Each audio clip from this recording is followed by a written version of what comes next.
Hi, welcome back to my YouTube channel, or welcome if you are new here. In this video, I'm going to show you guys my current outfit rotation. It is currently winter, in the Northern Hemisphere at least. So hopefully this will give you some inspo for outfits to wear when it's cold out. Also, just an FYI, I will normally wear my thermal leggings and long sleeve underneath each outfit. I've layered a vest underneath this knitted long sleeve because it was quite cropped on me and I didn't really like the length of it. But I think they work really nicely together, and I feel like the cream from the vest makes the mother of pearl buttons slightly stick out a little bit more. I don't know. This is one of the outfits that definitely needs some thermals underneath. And then final touch, just to keep me cozy and warm, is this big chunky Suzanne scarf that I sometimes turn into a snood when it's really cold. I just love the tones and colour palette of this outfit. Moving on to the second look, these jeans are so small for me. I can't even stick my hands in my pockets because it's that tight. But I love them so much. They are vintage and I got them from Past Trash and I just cannot bear to part ways with them. I'm just not ready to admit defeat. Like, what if there's a time where they might fit me, and if I'd gotten rid of them, then I'd be so sad. This outfit was actually very much inspired by Amy Famty, I think is how you say her name. She is the owner of the vintage store No Girl in Amsterdam. She has got great style, so go and check her out if you haven't already. I feel like this next look is definitely a new style of outfit silhouette that I'm experimenting with. At first I wasn't going to keep this jacket. I got it on Vinted, but I didn't really like how short it was. I kind of wanted it to be a bit more big and oversized, but I actually think it works really well with these jeans. And then this is the hat that I bought on Vinted, and then that parcel got stolen, so I found it again on eBay in America for double the price, but I needed the hat, so I got it. And if I ever see anyone walking around in my area with that hat on, I know that they are the parcel thief. There is something about wearing a heeled boot with a very casual outfit that I think is incredibly chic. I said I was going to swear off buying vintage shoes, but I found these ankle boots on Vinted and I loved them. They were exactly what I was looking for. But as soon as I put them on, the heel started crumbling away, so I ran to the cobblers and got them fixed. And they're so comfy, so it was so worth it. And then these sunglasses were a bit of a gamble. Like, at the time it felt like a random purchase, but they are my favorite sunglasses now. This outfit needs a long black plain coat, which I actually don't have. And I didn't think my big wool Aritzia one would work because it's kind of got a gentle houndstooth print, which I thought was too much with this fur bag. But I've had the bag for a few years now. It used to be my mum's and I haven't actually worn it yet, but I kind of think it's iconic and I love it. So we're just going to use our imagination and visualize a coat with this outfit that works really well. I got this top, I think it's a top, it could be a dress, but it'd be very short for a dress, in a flea market in Mallorca when I was there in summer with the girls, and it is such a good layering piece. I think having that drop hem frill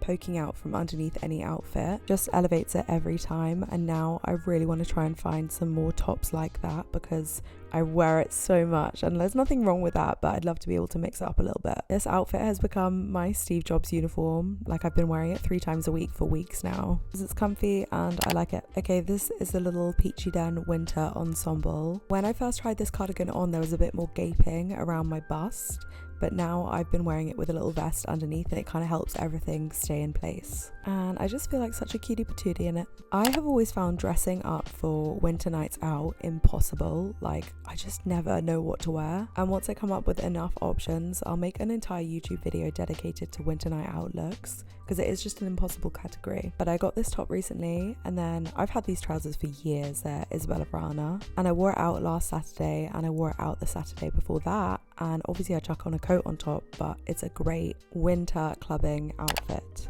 I am actually fuming because when I was filming this outfit, these shoes just started to fall apart. So I'm gonna have to go back to the cobblers. I put on my Intimacy Me long sleeve underneath this knit top, and then on top I'm putting a puffer, so we are very warm. That thick sheared waistband really cinches you in and just stops you from looking like a Michelin man, so you can wear a puffer and baggy trousers and still look quite feminine, which is just the vibe I'm going for.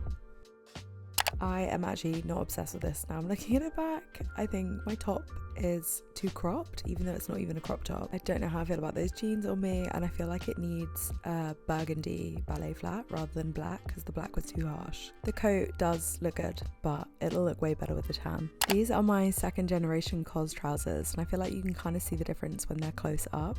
Or maybe you can't, I don't know. I feel like this outfit would look even more slick if the sunglasses were all black, but they're not too far off, so we're fine. I don't think I've ever really been an all black outfit kind of girl until recently. But it is funny, I watched one of my old outfit rotation videos back the other day and I absolutely hated every single outfit. Like, they were making me retch, making me gag, like they were just nothing I would ever wear now. So I'm intrigued to see how I feel about this video in 2 years' time. I got this vintage top the other day from Lucky Girl Studio, and it's got really nice mother of pearl button detail all down the shoulder. Here's something I bet you'd never thought you'd hear, but batwing sleeves are very much back. All of the girlies are wearing them, and I'm so here for it. I'm on board, as you can see. But in its own like modern day twist, it's a bit of an indie sleaze, like late noughties, early 2010s classic. Anywho, I'm just layering my 2 Intimacy Me long sleeve tops here, so it's a little bit less see-through and a little bit more warm. I bought this jacket at flea market in Sicily for €5, and I've been contemplating getting it dry cleaned, but getting suede and fur dry cleaned is expensive. Like, I think that will cost me at least £45. So it seems like a little bit of an unnecessary spend, but it does gross me out wearing something secondhand without having it washed or cleaned. I've also never noticed that ring mark in the middle of my jumper, and I don't know if it's going to come out in the wash, but I hope it does. I've tried to style this coat in a few different ways, but because it looks the best with the cap, and because it's such a big coat, like it is 90% of the outfit, that they all just kind of end up looking very similar, if not the same. I haven't used this bag in a while. It used to be my mum's, and it gets more and more faded with every wear, but I almost like that about it. I bought this hat in brandy like 2 weeks ago, and I went to the pub the other night with my family, and I had 1 pint and left it behind. And whenever I have a drink, I just seem to be so careless with my belongings. Like, I will always leave something behind and lose stuff. If my lip liner manages to make it home with me after I've been out drinking, that is a major win. Sorry, I got a little sidetracked there. I'm wearing my Steve Jobs uniform again with the COS trousers, woodchuck Sato tabby loafers, and then my little white frilly top. I feel like I should have used the poppers on the bottom of my trousers just so that the leg was a bit more tapered. So far, the silhouette of this outfit is looking like a rectangular block. Technically, this jacket is actually a shirt, so if I wanted to add an extra layer of warmth, I could just add on my big wool overcoat. Okay, we're going to pretend that I put on cream socks to match the numbers on the cap rather than grey ones, just because I think that would have looked way better. Annoyingly, even though this is a massive bag, it doesn't really stay on my shoulder when I've got this big coat on, but that's okay. It's kind of common with winter coats and bags. I put in a TikTok or like a reel recently about how trench coats have those straps to keep your bags in place, and I couldn't believe how many of my friends didn't know that was a thing, but also that should be more common on more coats and jackets because it really is an everyday hindrance in winter. Something I have been loving doing at the moment is the Olsen tuck. It's when you leave your hair tucked into your knitwear, your jumper, your jacket, your coat, and it's being referred to as the Olsen tuck, which I love because I so heavily associate it with Mary-Kate and Ashley Olsen. It's kind of overstimulating and it ends up making a real bird's nest of your hair throughout the day, but it just looks so cool, so I'm gonna keep doing it. Well, if you've made it this far, thank you so much for watching. Let me know which outfit was your favorite, and I'll see you soon. Love you, bye.